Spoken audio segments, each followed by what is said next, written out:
Welcome back to new video. आज हम आगे की प्रोसेस को पूरा करेंगे। तो इसमें मैंने पहले वीडियो में बताया था हेयर के बारे में, फिर मैंने आइज़ के पार्ट को बताया था। तो आज दोस्तों हम पूरा फेस का ट्यूटोरियल बताएंगे।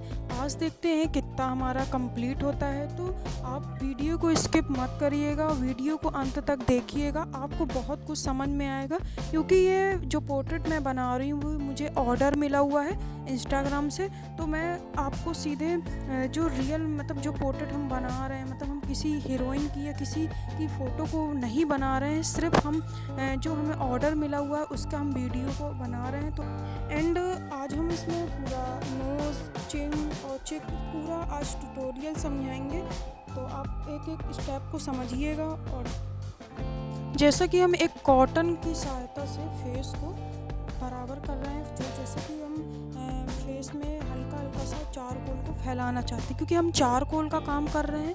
तो आप इसमें ये देखिए कि किस तरह हम उसको बराबर करें। तो हल्का सा हमारा कॉटन में चारकोल लगा हुआ है, जैसे पुरानी में चारकोल का हमने काम किया था उसमें लगा हुआ है, उसी को हम यूज़ कर रहे हैं। ये नहीं है कि आप चारकोल को एक्स्ट्रा निकाला और बढ़ू उसको घिस दिया। इस तरह में क्या होगा कि फेस पोर्ट्रेट पूरा बिगड़ जाएगा। तो आप इसीलिए मैं कह रही हूँ आप स्टेप को फॉलो करें, आप भी बहुत जल्दी रियल पोर्ट्रेट बना सकते हैं, एकदम रियल टाइप का। तो आप रेफरेंस फ़ोटो को देखकर ही काम करें। एक बार मैं फिर सजेस्ट करती हूँ। एंड वीडियो थोड़ा लंबा जाएगा पर ओनली 10 मिनट का है, आप इसको भी देख सकते हैं। इसमें मैंने कुछ अच्छी जानकारियाँ दी हैं जो आपको समझ में आएगी। इसमें आप मटेरियल कुछ ज़्यादा नहीं लगना है, ब्रश लगने हैं, जो कि आप कोई से भी मेकअप ब्रश ले सकते हैं। मैंने मेकअप ब्रश यूज़ किया हुआ है, charcoal stick, charcoal pencil, eraser और मैकेनिकल पेंसिल, और एक दो आइटम जो लगते हैं, नीडेड क्लीन इरेज़र लगती है एंड मैकेनिकल इरेज़र पेन जो लगती है वो हम यूज़ करते हैं। आप भी उसको यूज़ करिए, बहुत ही अच्छा उसमें रिज़ल्ट आता है देखने में।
करते हैं, क्योंकि इसके बारे में हम आपको आगे लिप्स और टीथ के बारे में पूरा ट्यूटोरियल बताएंगे। तो अगर आप चैनल में नए हैं तो सब्सक्राइब करना मत भूलिए। अगर आप मेरे वीडियो को पहली बार देख रहे हैं तो लाइक करना मत भूलिए। तब तक मैं मिलते हैं आगे की वीडियो में। Bye bye.